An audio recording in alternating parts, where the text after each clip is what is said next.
All Artists, an event Saturday night, gives an open microphone to any and all who wish to speak into it, allowing them to show off their unique talents in front of an audience. The event is called Southside Stories and Music Sharing and is held at the Brooke Road Community Center. Musicians, spoken word artists, poets, and more stepped on stage to deliver their performances.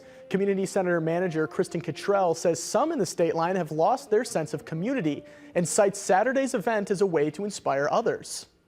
Our goal here is to be a social emotional well-being hub and start really pulling in people and community within our city. We are just pulling people together, artists, people who just want to come and observe and enjoy art and sharing and community.